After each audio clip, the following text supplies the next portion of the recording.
This is Rick and welcome to the King Sacrifice YouTube chess channel where we learn many interesting things about chess.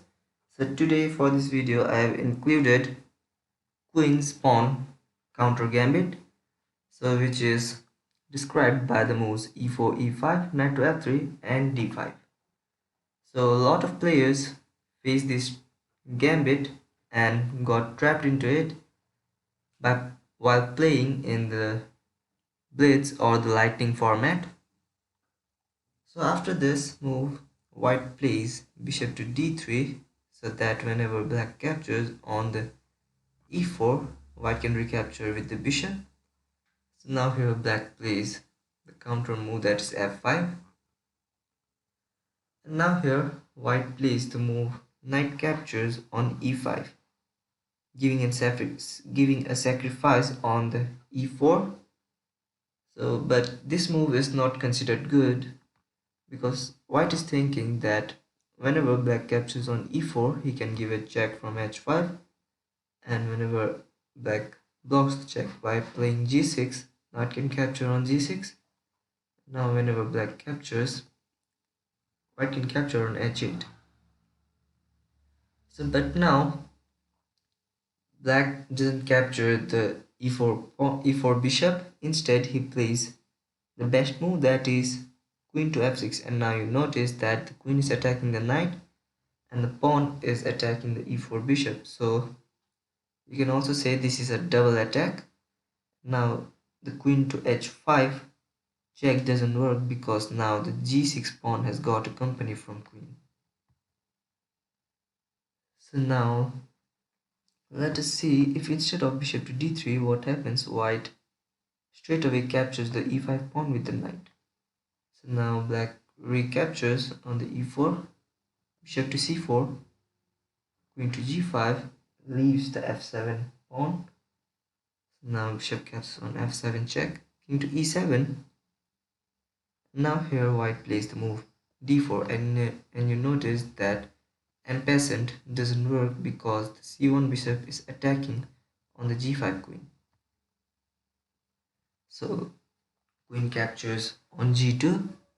Now rook to f1, bishop to h3, bishop to c4, saving the f1 rook. So now here it is not a good idea to capture on h2 with the queen, because now white plays queen to h5, pinning the bishop on h3.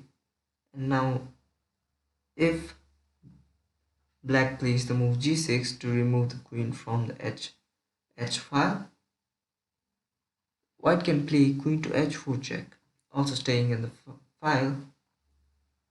Now the best move for black is to play knight to f6, because if king to e8, then the game will end immediately after bishop to f7 checkmate.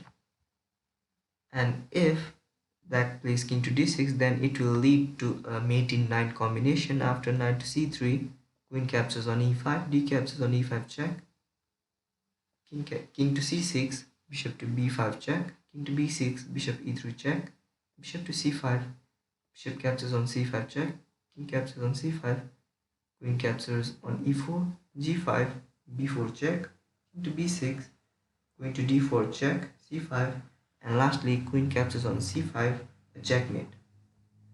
So that is why black plays knight to f6 in the game, after which white continues with knight to g4. And now you see that the bishop cannot capture the knight because it is pinned, and also the knight cannot capture the knight because it is also pinned to the king. So now let us see the best move for black here instead of capturing the h2.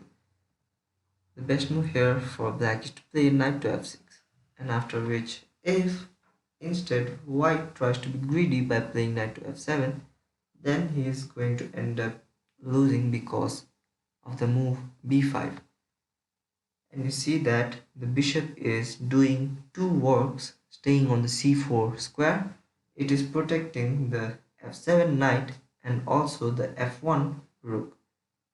So now here white captures on h8 with the knight, b captures on c4, queen to e2, queen captures on f1 check, queen captures on f1, bishop to f1, king to f1. And now you notice that the knight on h8 is trapped.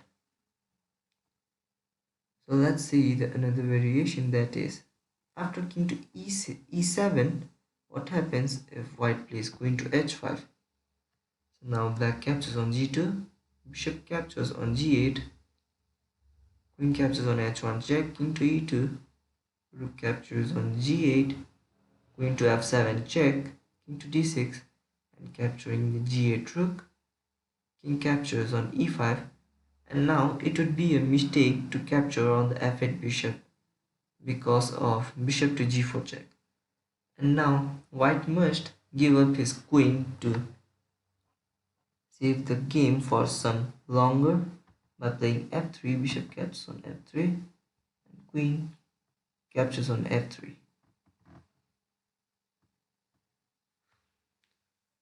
So this was all about today's video.